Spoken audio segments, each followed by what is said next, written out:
Hello, I'm Christopher Rodrigues, Chairman of Visit Britain. 2012 was a remarkable year for Britain.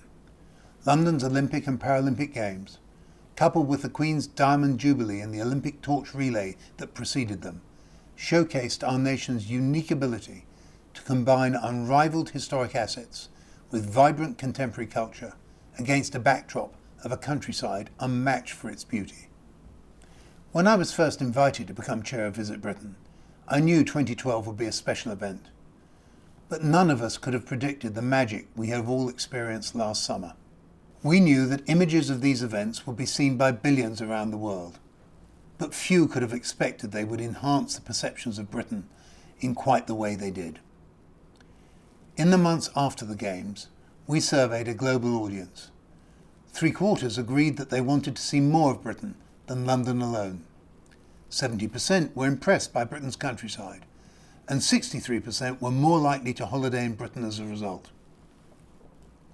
Our ranking for overall nation brand and culture moved up a place, and for the first time, Britain is in the top 10 for its welcome, a crucial measure for tourism. And I'm pleased to report that against the expectations of many pundits, and against the history of many countries' major events experience, 2012 was a year of record spending by overseas visitors, even though during the Games there was a drop in visitor numbers, as we had predicted, particularly in London. In 2012, we saw over 31 million inbound visitors, who contributed more than £18.6 billion to the economy. And in the first 7 months of this year, spending by visitors increased by 13% to £11.2 billion, a record high.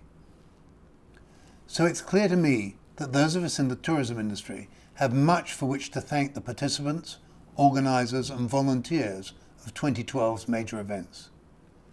And on behalf of my board, I also want to thank my Visit Britain colleagues who worked tirelessly to harness the power of these events to showcase Britain and its attractions to thousands of journalists and media here at home and around the world.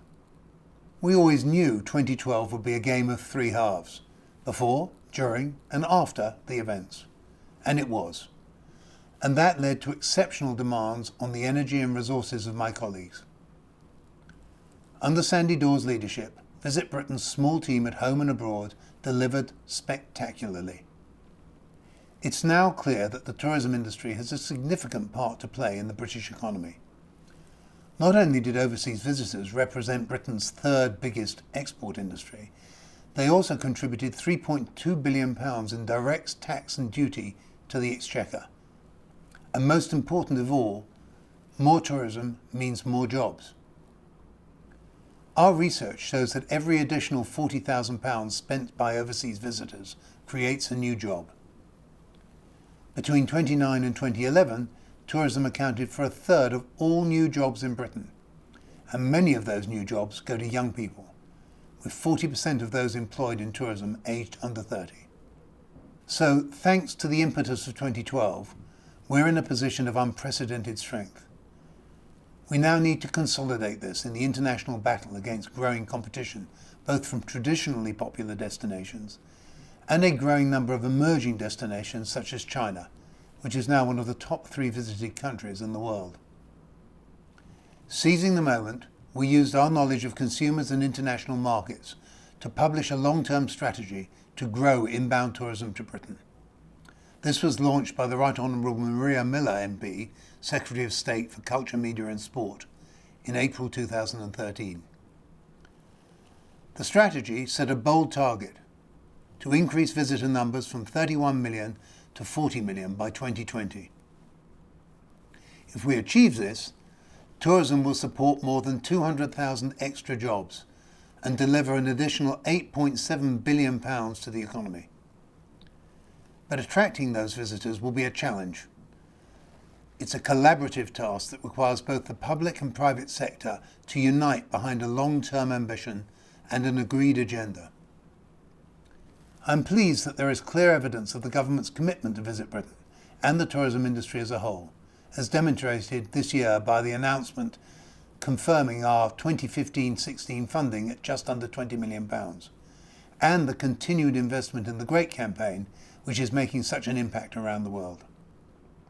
And I'm pleased to report that money spent by Visit Britain is money well spent. Our marketing programme over the past 2 years has contributed over £950 million to the British economy. Or to put it another way, for every pound spent by Visit Britain overseas, £19 is spent by overseas visitors in Britain.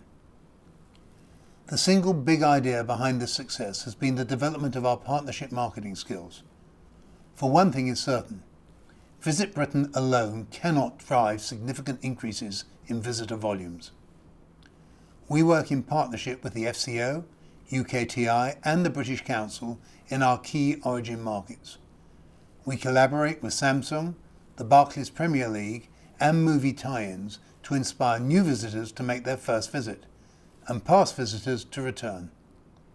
We work with industry partners, including airlines, hoteliers, retailers and restaurateurs, as well as overseas travel agents and tour operators, to encourage visitors to explore Britain. And we work with the official tourism bodies for London, England, Scotland, Wales and Northern Ireland, as well as individual destinations. What should be clear to all is that now, more than ever, in a period of economic austerity, succeeding in the fiercely competitive world of international tourism requires strong, vibrant partnerships. So our particular thanks go to all who have been our partners in the last year and who have helped us deliver some inspirational and highly effective campaigns. I'd like to close by extending my thanks to Hugh Robertson and Maria Miller in batting for us through a tough spending round. And my thanks also go to our board, which continues to offer wise counsel to me and to my executive colleagues. Particular thanks go to outgoing members Samoa Lockhead and Stephanie Griffiths, and a warm welcome to new members Sally Balcombe, Ian McCaig and Steve Ridgway.